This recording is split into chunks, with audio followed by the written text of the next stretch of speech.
And we are going live in 3, 2, 1. Roll the footage.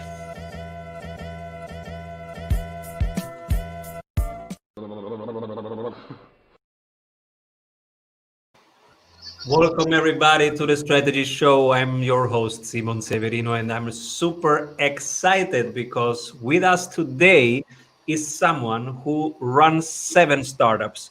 She sold 6, and one with a very nice price. One was sold for 1.7 billion.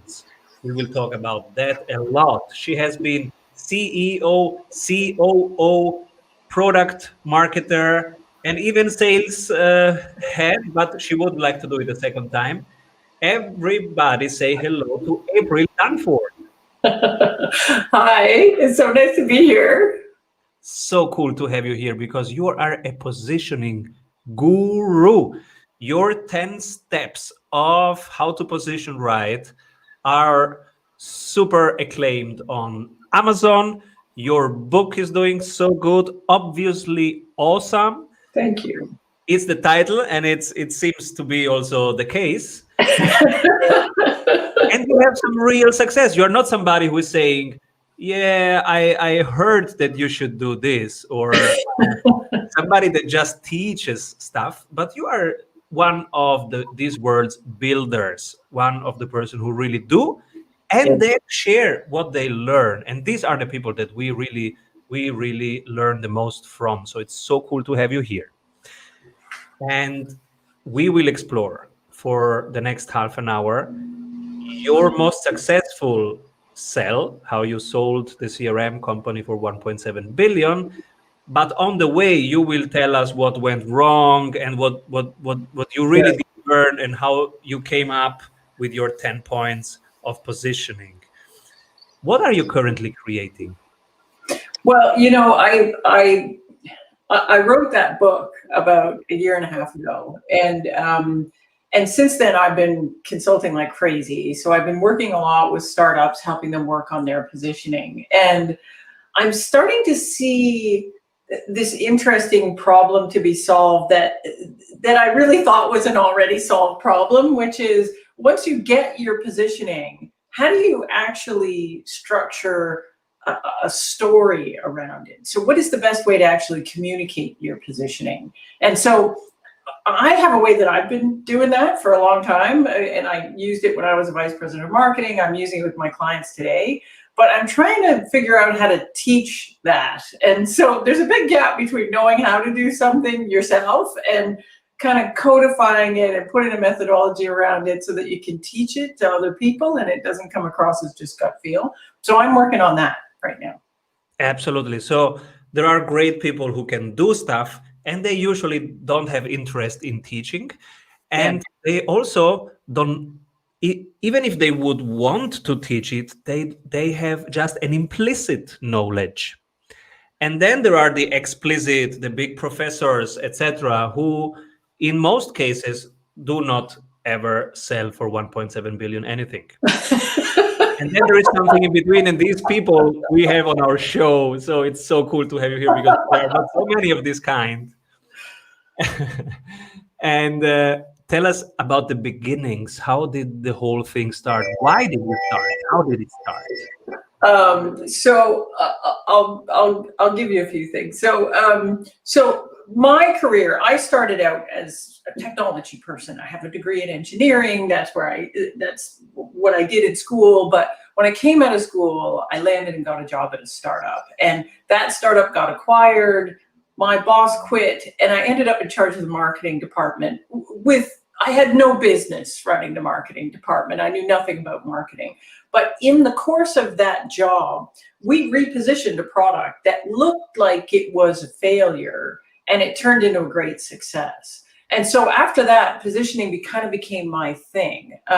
So I spent a long time studying it. I spent a long time doing it in companies. The company you're talking about, the one where we had the massive exit, that company was interesting. Like, it had started out positioned in the way most companies position themselves, which was kind of not very deliberately. So the founders had an idea. They were building enterprise CRM.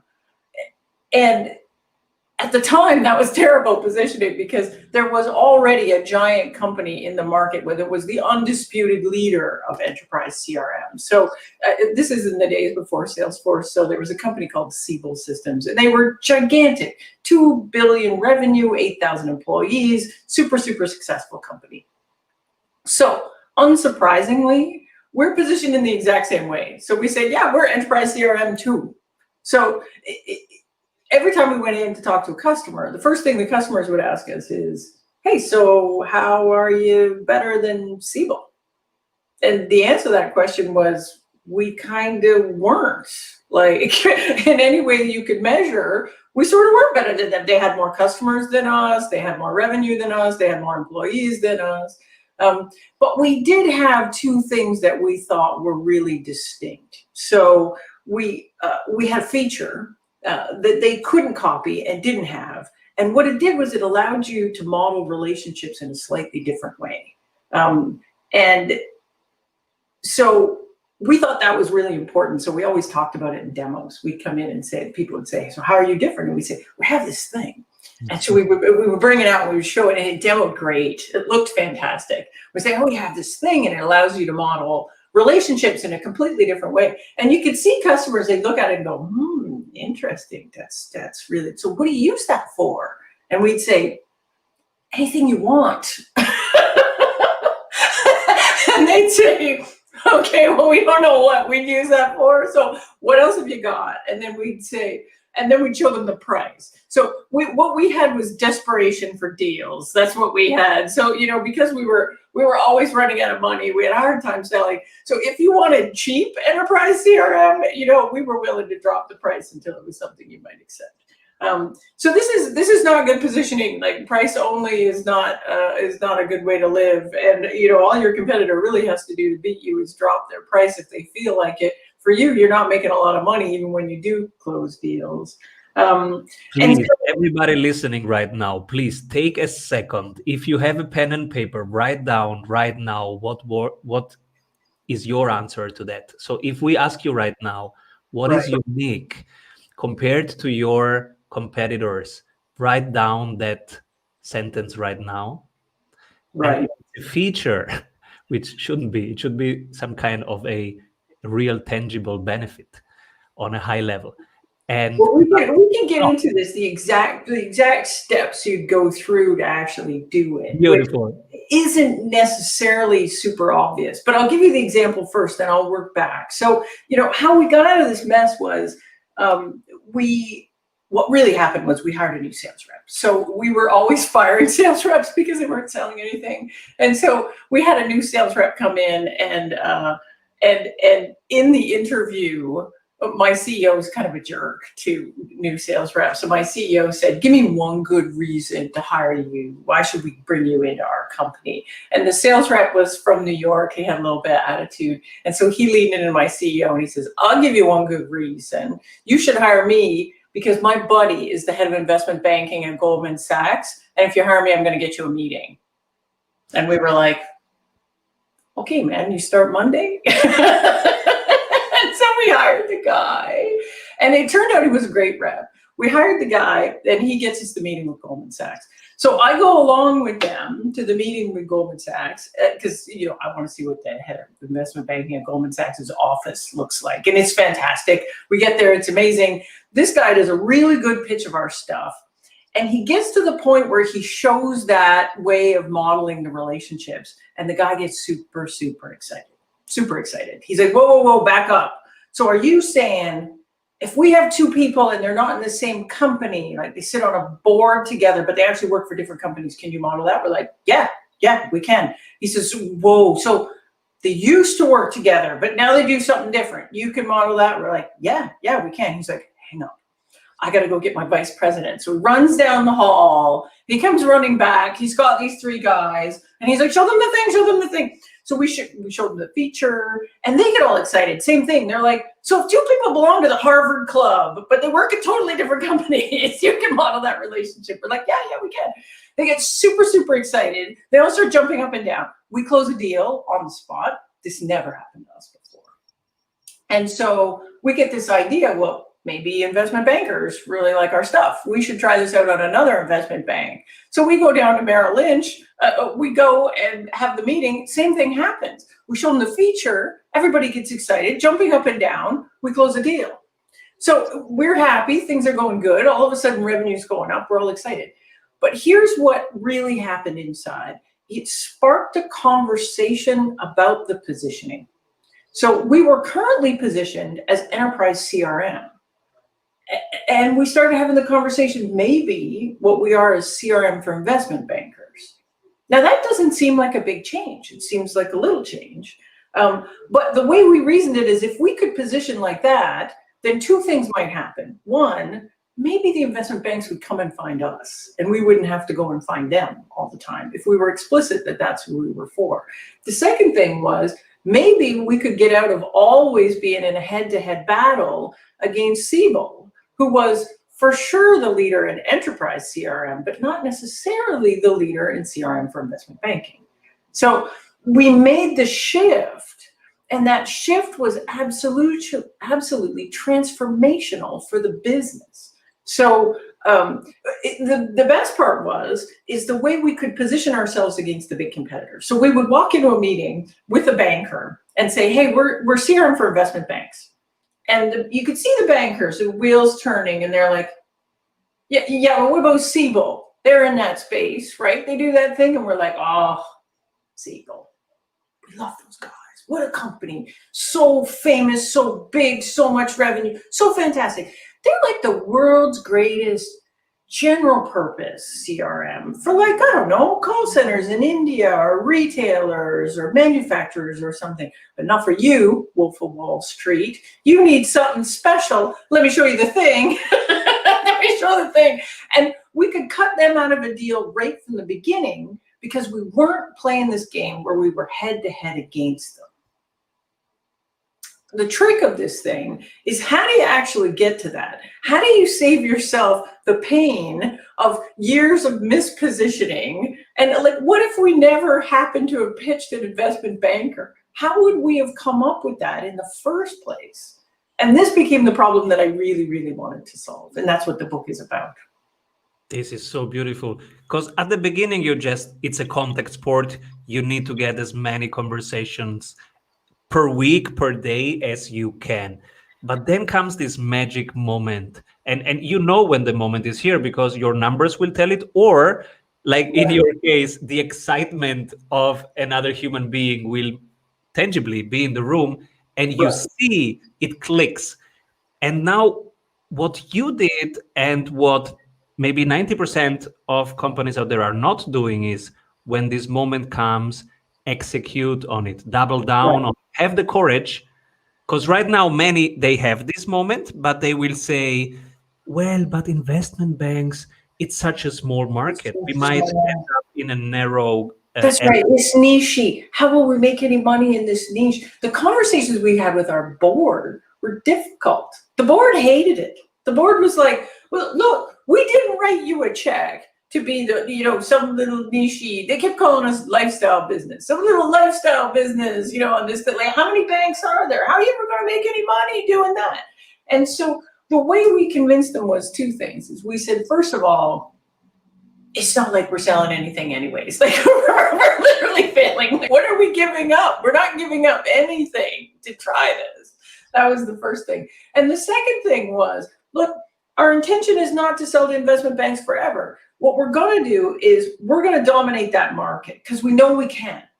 And then when we're done with that, we're going to start pushing the boundaries of it. So after we sell the investment banking department, we're going to sell other departments in the investment bank. Once we've done that, then we're going to go sell retail banking because that's adjacent. Once we sell retail banking, then we can say, you know what, we're CRM for banks. Not just financial, not just investment banking. And then once we've done that, we could reach out to insurance and say, well, now we're CRM for financial services, which includes insurance. And if we manage to do that, then we're a giant company and we're going to take a run at taking those guys Siebel out because we're going to be great big. And now we talk, because the fear in that moment, and I know that fear myself very well, everybody knows it right now, when you find that niche, but you have the fear that it will limit your possibility. Right. It will not. And you just heard it, people, Will not. because it's about the shift. At the beginning, it's about the shift from you chasing them to they asking you. That's the very first shift, but it will not limit anything. It will create the testimonials, the cases, the results, the numbers, the perfect pitch that you have, the entry angle, and then you go adjacent with a logical order to roll it out. And it will be much easier to roll it out because you can say, look, it worked for A and you are B. So the way it worked with us was exactly like that. There was such fear that it was going to limit us and we were going to be stuck in a corner. We'll never make any money. And instead what happened is we repositioned as CRM for investment banks. All of a sudden our deals all accelerated because we weren't in this head-to-head bake-off with this giant competitor that we couldn't beat every single time. Every new client we got was another reference account. I mean, once you've closed 3 investment banks on Wall Street, you look like the king of banking, and it only took you 3 clients to get there. So we went from being, when I joined and we did the repositioning, before that we were doing just a little under 2 million revenue. After the repositioning, for the next 18 months, it was like a rocket to the moon. We literally couldn't hire people fast enough. We went from 2 million revenue to a little tinge under 80 million revenue in a little under 18 months. And then the end of the story is we were growing so fast and causing this big competitor, Siebel, so much pain that they came and acquired us for $1.7 billion, which is a spectacular amount of money. But it's funny because, you know, the whole worry was, how will we ever make any money? Oh my goodness, how will we ever make any money? And it was just the opposite. It was the exact thing that allowed us to really accelerate our revenue. Absolutely. I remember so vividly our discussions. We found out quite early that there are 2 types of CEOs, and for some, we are not the perfect fit. It's because we are the sprinters. So when they say, hey, let's make a market research, they mean 3 weeks. We mean 3 hours. And now some companies, when you say market research in 3 hours and they say, yeah, but I meet with my committee in 7 days. These are the people we should not work with. And so if you have... They don't value your differentiation, and your differentiation is speed. Exactly. And we said, okay, what about we sort out 98% of the world's companies who are co-led and committee driven. And we just say, I'm sure there are 2% of the world CEOs who are sprinters. They just go for it. They build, they measure, they improve every day. And these people are desperately searching for a consultant that is like that. They don't want the big 5. They want something that is like they are. That's exactly it. So if we come back, so this is a good lead-in. If we come back to how you actually do this, this is how you do it. It is, so first of all, if you think about positioning, we can break positioning apart into 5 pieces. So it is composed of 5 key elements. So the first is competitive alternatives. If you didn't exist, what would folks do instead? That's the first one. Second one is key capabilities. What do you got that the competition doesn't have in terms of features, functions, capabilities? Then it's value. So what for those features? So those features enable a customer to do what? That's your differentiated value. The next piece is who cares about that value? So what are the characteristics of an ideal customer that makes them look at your value and say, that, I really want that, and way more than other types of customers. So what are the characteristics of a customer that cares a lot? And then the last bit is market category, which is, what are you? Are you email or are you chat? Because those 2 things are very, very similar, but we have really different expectations about them. Now, when you look at these 5 things, the first thing you realize is the 5 components all have a relationship to each other. So if I'm to say, the unique value that I can deliver to clients is completely dependent on my unique capabilities. What am I good at? What do I do? What are the features of my product? But those unique capabilities are only unique when I compare them to a competitive alternative. So all those things are related. I can't deal with them separately. Then you say, well, Who's my customer? My best fit customer. Well, my best fit, this is the customer that cares the most about the value that I can deliver. So those two things are related. I can't figure out one without knowing the other.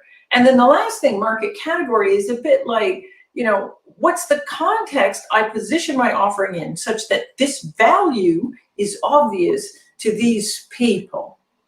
So where do I start? And for the longest time when I was trying to figure this out, I was worried that there was no starting point. You just randomly picked a spot, you worked around the circle, you figured out the other pieces, you tested it to see what worked, and if it didn't work, you threw it out. If it did, then you ran with it.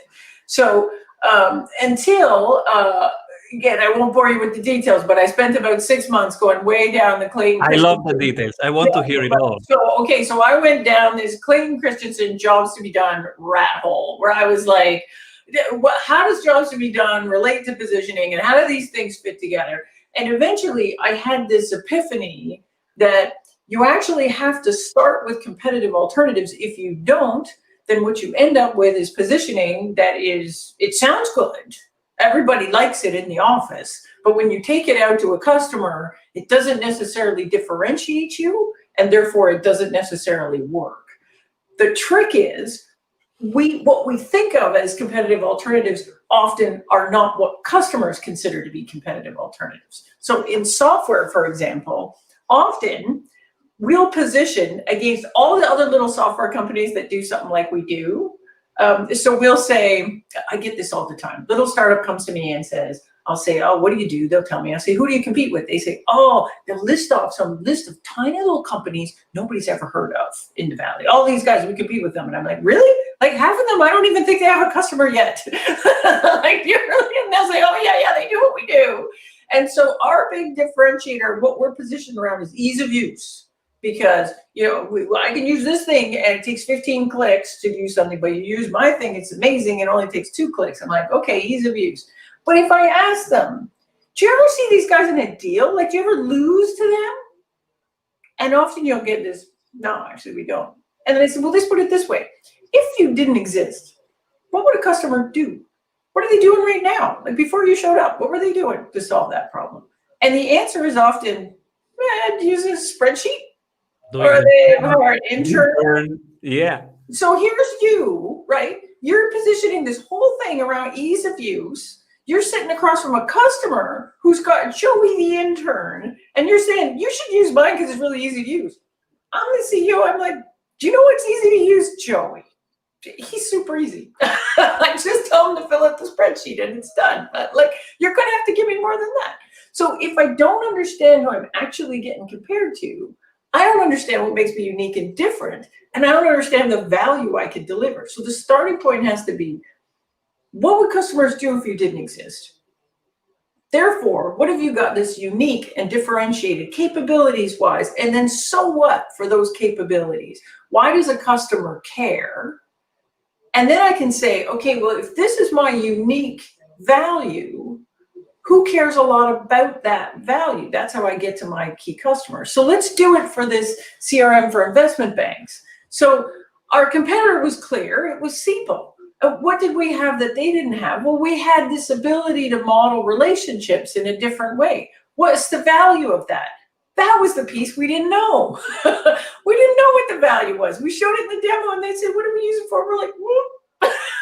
So the value of that thing to an investment banker is that's the way an investment banker does business. There's a thing called reason to call. And so what it is like investment banker goes out, they have lunch with somebody, they're trying to sell them some stuff. These are all high power people. They go back to the office and then they need to actually call some other high power people and get some more meetings. Well, those people don't just take a call for no reason. They're like, you got to give me, like, why are you calling me?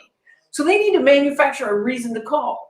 Now, if I know that the person I just had lunch with used to sit on the board of this other company or belongs to the Harvard Club with them, or actually they used to be in a company together, now I got a reason to call. I pick up the phone and I go, hey, John, I just had lunch with Joey. He's super excited about this new offering I'm selling, blah, blah, blah. We should have lunch. That's the value, the ability to model relationships that had nothing to do with a company, which every other CRM on the planet models relationships like that. but that's not the relationship that a banker cares about. So if we had understood that, then we could have said, well, who cares a lot about that? Who cares a lot about modeling the relationships this way? And the answer to that would have been big ticket, relationship driven, where the person you're selling to, their company relationship isn't the important relationship. It's things beyond their company relationship. And we would have landed on investment banking had we done that reasoning. I love this so much because right now in Funky 2020, even the validated companies are now thrown back and need to recheck if they are really still positioned well, because the needs of their customers have shifted in some way or form. The budgets have shifted, the needs are shifting. So everybody, please go get this book, obviously, because I can tell you something about the pandemic and what it's done. So we see this over and over again when we have big shifts in the economy, that what happens is, in a really good economy where everything's go, go, go, companies are usually prioritizing around growth. Like if you think about it this way, if you sell to businesses, we only have 2 points of value at a most abstract level. We're either helping businesses make money or we're helping businesses save money. That's it. That's all we got. 2 things. We're making more money, save some money. When the economy is really good, makes money is way stronger than saves money because everybody's growing. Everybody wants to make more money. And so you're like, hey, we're going to help you save time. And then here's how that's going to make you more money. Or, hey, we're going to help you do this. Here's how it's going to make more money. But what happens when the economy gets soft or uncertain, often big enterprise buyers will step back and say, you know what, this year isn't about growth anymore. This year is about conserving cash. This year is about doing more with less. And all of a sudden, the priorities shift to how do we save money? And so if you're out there going, makes money, makes money, makes money, all of a sudden your stuff doesn't look relevant to my new set of priorities. So you'll see this flip-flop over to, oh, you know, you better come in here telling me how this is going to save me some money because making money is not the thing right now. Absolutely. And in terms of positioning, what I'm curious what you see out there in the market. We see many companies like you do, and it's kind of 50-50. The ones that are threatened heavily and the ones that are exploding in demand. The online ones, shortcut. The online ones are exploding. The non-online ones, capital intensive, people intensive, they don't know if they will survive. Right. This has been the weirdest economic climate for that reason. Some businesses are growing like crazy, like it's off the hook. Other businesses are kind of in pause and they don't know what it's like. Other businesses are like in free fall, everything's terrible. So when it first happened, I had a lot of clients come back to me where we had done positioning work in the last few years, come back and say, I don't know, what should we do? Like, should we attempt to react to this right now, or should we wait it out? How do we know? And the answer to that question is, well, what are your customers doing? Are they waiting it out? Are they doing something? Are they shifting their priorities? Are they shifting budget? So when things change rapidly like this is a very good time to check in with your customers. Now, one of the things I love as a tactic more than almost anything else is having a customer advisory board. So if you have a customer advisory board, what you've got is a bunch of customers that are committed to acting as advisors for your business when things are rough. So if you have a customer advisory board, even though everything's going nuts for your customer's business too, they're going to actually take your call in the middle of March when everything's like, blah. If you don't have a customer advisory board or you don't have great relationships with your customers right now, it's going to be a little bit harder to get people to take your call when everything looks like a big emergency right now. So the customers I work with that had advisory boards were like, man, this is amazing. I've got this set of customers I can tap into to find out how we should react. The ones that didn't, it took them a little minute to get the customers to actually even respond to them so they could figure out how they should respond in turn. This is so important. Never forget we're the vital parties of your business. It's always the structural coupling to the market, to your user, to your user. That should be in the front and center of everything you do. I am so excited that we will continue this journey with you, but we go through their segment that we call the Strategy Award first.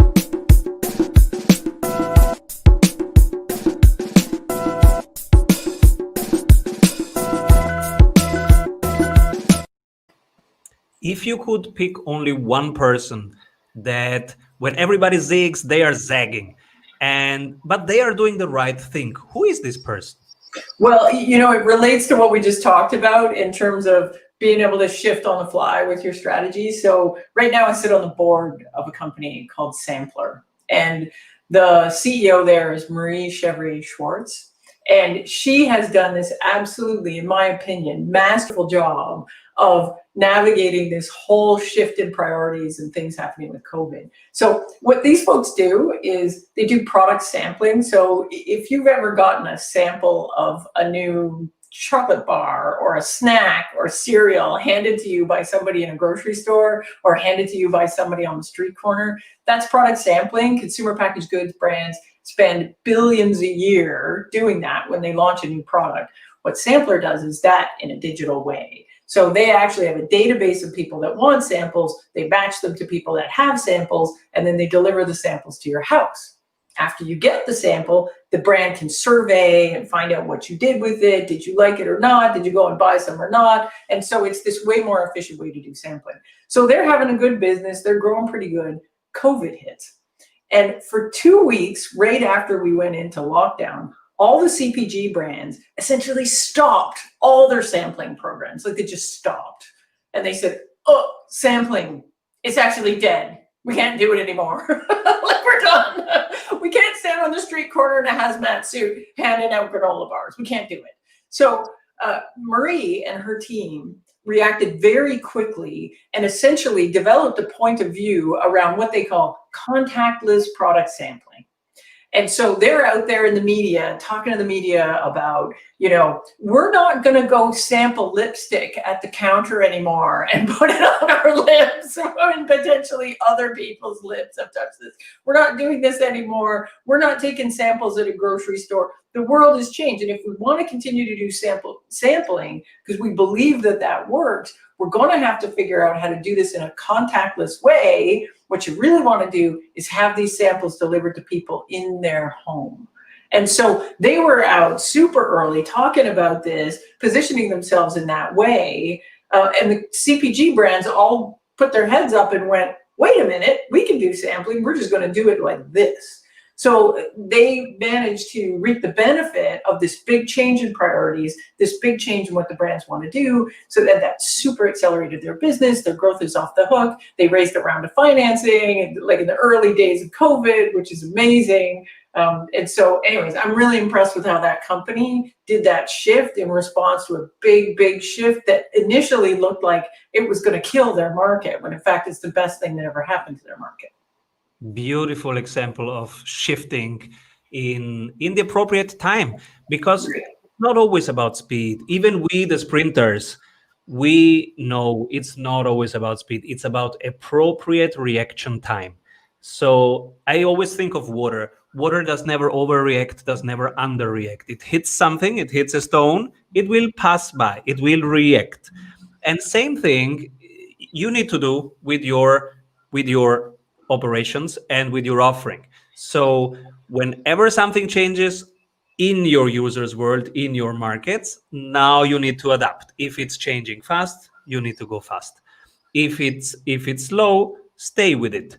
It's about the structural coupling. And I am so pumped that we go and continue your journey. So while you do this, our team is also summarizing and putting into the show notes your 10 steps.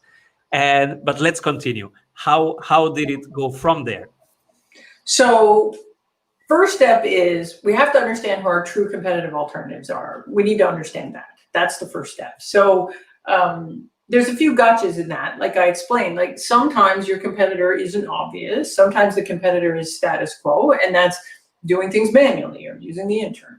But once I understand who I really compete with or what the alternative is in the minds of customers, then I can say, well, what do I have that the customer doesn't have? This is an easy step. Tech founders love this step because this is just a big list of features. Here's all the things I can do that Joey the intern can't do. Here it is, big long list. Next, you have to take those features and you have to answer the question, so what for customers? Why does a customer care about this? What is the actual value that this feature enables for customers? And usually when we do that, if we start mapping into value, we can theme it out into a set of value themes. We usually get to 2 or 3. So we're like, we're going to do this thing for you, this thing for you, this thing for you. And these are the features that enable us to deliver on that value. Once we have that, then the next step is to say, okay, this is the value we can deliver that's differentiated from the alternatives.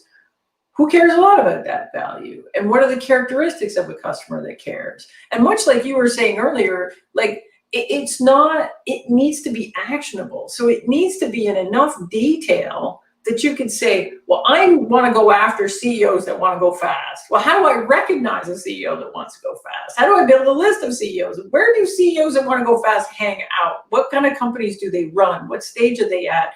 So if I needed to build marketing campaigns to go after folks that look like this, how do I build campaigns? If I have salespeople and they're going to make a list of people to call, how do they make a list? And so we do that so that we understand where to focus our marketing and sales efforts. So that's who cares a lot about this stage. And then the last bit is this idea of market category, which is kind of like the answer to the question, what are you? Now, market category is an interesting one because it orients people in a certain direction. So if I say my product is enterprise CRM, well, then you're going to say, well, I know who your competitor is. For us back then, it was Siebel. So you say, well, you compete with Siebel, so I expect you to do all these things that Siebel does. And, I expect that you sell to the same kind of companies as Siebel. And I expect that I expect your pricing to be less than Siebel because they're number one and you're not. So you don't get to charge as much. Whereas if I say, well, I'm CRM for investment banks, well, then all those assumptions change a little bit. Like now I'm saying, well, I'm CRM, so I'm like Siebel, but I'm for investment banks. So I expect you to not be exactly the same. I expect you to have something special for banks. And I realize that maybe I give up a few features to get that. The other thing where it gets interesting is pricing, right? Like, well, it's for investment banks. Does that mean you're more or less than Siebel? You could actually charge more, maybe, right? The investment bankers are special, and you got a special thing. So it changes the assumptions that you make. So this last bit, which is market category, is like, what is the best context to position this offering in so that this value is obvious to these people and they're sort of oriented in the right way? So that's the last thing, market category. So we have to do it in that order because all the things kind of build on the rest. This is so powerful. And now, where can people find these steps and read more about it?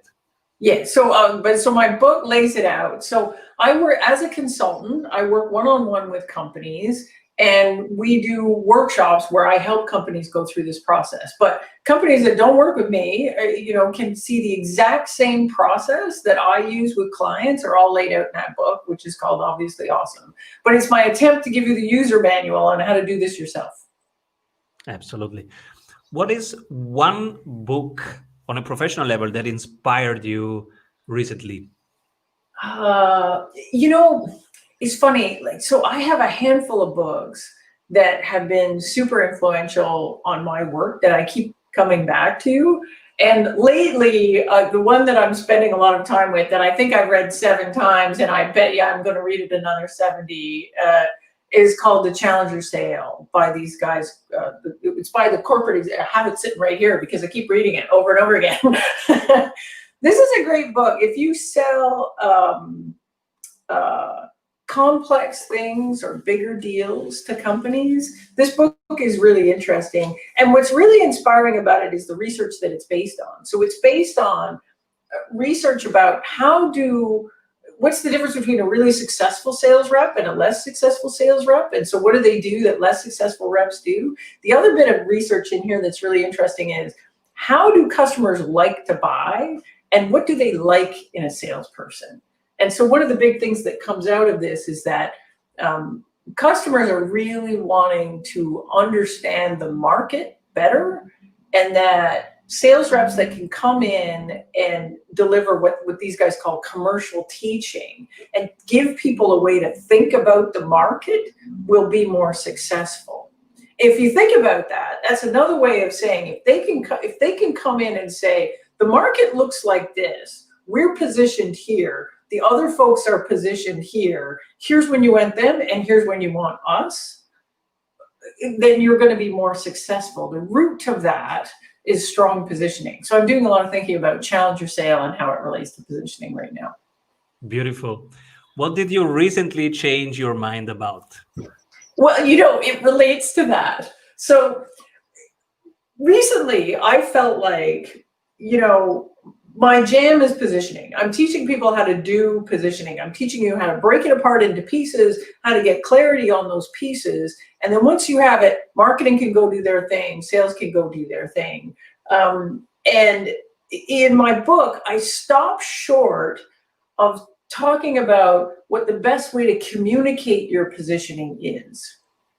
Now, I have a way that I've always done that, and which I refer to sometimes as your point of view pitch, right? So if somebody says, what do you do? There's a way for you to respond to that saying, this is our point of view on the market and how it gets sliced up, and we think we're the best solution for these kind of customers right here. And I assumed when I wrote my book that was kind of obvious, and more than that good salespeople and good sales executives know how to do that, or at least a good marketing executive team with a good sales executive would kind of know how to do that. But what I'm starting to see in the last 18 months since the book has been out, that I can't actually stop short of teaching people how to do the communication bit. It's not enough to just know the positioning. You actually need to know how to take that positioning and translate it into a point of view pitch. Now, in the work I do with clients, we do it in the workshops. I just never taught anybody how to do it. In the book, I didn't bother going there because I was like, well, it's up to you. You're going to have to figure that out. But now I'm really interested. I've changed my mind on that. I don't think it's trivial. I think it's quite hard. And I especially think it's hard because now I'm attempting to teach people how to do that. And that's proving to be way harder than I thought it was going to be. We ask for the NPS, the Net Promoter Score, automatically, all clients, all the time. And one thing that comes up is communication. So there is a question that we ask, what else do you need? How can we help you? What's the next training that you need? And they say communications. And I'm like you. I never built the communication module until now because I thought you go and transpose this into your sales script anyway. It will become anyway 3 slides that everybody gets. It's not. So yes, we are still needed also in translating that into action and making sure that it happens. Yeah, absolutely. What would you say about the process of selling and finding a good number for the selling? Because it became 1.7 billion. That's a good number. And sometimes you don't get good numbers. What did you learn about that process? You mean in terms of valuation of the company, or just about Well, staying in the field of how we communicate what the value is, because valuation is always a very, very subjective thing. And it's all about the story that you can convey and the systems that you've built. So it's interesting. So I've been through 6 acquisitions where I was I was in the company that was getting acquired. And then at one point in my career, I ran a team inside IBM and I was on the buying side. So I actually bought 6 or 7 companies. And the difference between those two things, like what we thought was important to buyers versus what the buyers were actually looking for, blew my mind. So different acquirers acquire for different reasons. It's the first thing that I learned. And the thing that I found the most surprising is a strategic buyer generally does not care that much about your customer base. That blew my mind. I thought, well, you're buying us because you get to buy all these banks. We're working with all these banks. But when you look at it, the company that acquired us, I mean, they were giant. They had hundreds and hundreds of customers, and we had like a couple dozen. They didn't care about that couple dozen customers. What they cared about was 2 things. One was they cared about taking us out of the market. We were causing them pain, and they didn't want us to get any bigger than we already were. And so But for them, we were a thorn in their side. Their stock was high. This was peak bubble when we got acquired. They took us out of the market mainly for that. The second thing they bought us for was we had a deeply technical team that had built this product that had this distinct thing that they could not copy, and they wanted that.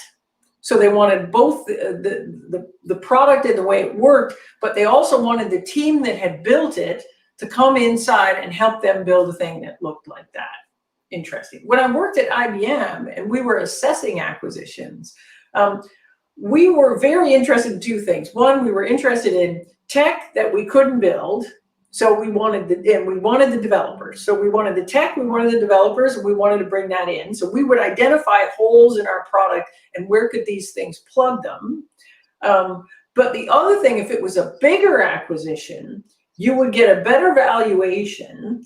And in a bigger acquisition, if you could prove that you could sell not to anyone, but to what an IBM account looks like.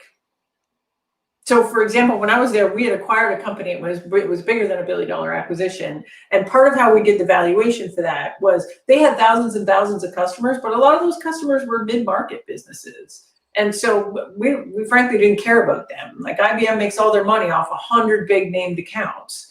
And so we looked at how many of those big named accounts was the company already in. Did they successfully deliver in those, and literally it was 3 or 4 accounts, in those 3 or 4 named accounts. And then we looked at all the other accounts and said, can we just plug this thing onto the price list and sell it to everybody else and make that work too? And the answer was yes. So that was worth a lot of money to us because we could prove how we could make a lot of money out of that. So it was a combination of skills, teams, could I put it on the price list? How much revenue was it going to drive if I brought it in? And all those things put together. So, trying to engineer all that stuff is kind of hard. In the case of the company where we sold for 1.7, we also had fantastic timing. Like just in that we were literally acquired at the peak of the bubble when that company's stock was, trading at the highest it ever had been or would ever be, actually. And so, we got multiples based on that because everything was trading and we were growing very, very, very quickly at the time. So we could say, look, we're only making 80 million revenue now, but we're going to triple that next year. We're going to 10 times that next year. And if I look at this out in 3-4 years, we're a giant, giant company and a big pain in your side. So they paid big money to make sure that didn't happen. There is so much to unpack there. Understand why they are buying and how this intervention of buying is going to shape their trajectory. Understand what problem they are solving by buying it, and if it's a negative or a positive problem. So is to get you out of the way or to use you as the platform to jump Exactly. somewhere. Then understand also what they intend to do in terms of adjacent. Are they big and are they buying you because they have all the other elements and they just need the chain completed, or they want to complete the chain? So many different reasons. You have to understand why they want to buy. And then there's the timing thing. You cannot change the timing, but you can understand it to negotiate. Right. Because that's part of the story. And then you know who is on the stronger part of the negotiation. Wow, you brought so much knowledge, April. This is amazing. This is a positioning masterclass. And who should be my next guest? What's that? Sorry? Who should be my next guest? Who should be your next guest? So I was thinking, yesterday I was at a conference and I heard Bob Mesta speak. And I don't know if you don't know Bob Mesta, he's one of the original architects of the jobs to be done methodology. This was hugely influential on my work. He was one of the original folks that worked with Clayton Christensen on that work. He's a very big brain, bright guy, big strategic thinker. I think your audience would really love him. He's just put out a book called Demand Side Sales. And so it's very in line with my thinking around, how do we actually teach customers how to buy and in the sales process. And so his book is all about that. So I think you should have him on. He's great. Thank you so And much. he's just an excellent human being. Like, you would just enjoy him because he's great. And he's full of amazing stories. Like, he's worked on 35,000 products and things like this. Like, he's amazing. I like him already. And where can people stick around and find more of what you are creating? So my website is aprildunford.com, and my stuff is there. I am doing a lot of speaking at conferences right now, so you might see me virtually on a virtual conference stage. I'm fairly active on Twitter. That's kind of my only social media, so I'm at April Dunford on Twitter too. You can follow me there. Thank you so much, April, for this positioning audio masterclass, and come back soon. Thanks so much for having me. This is great.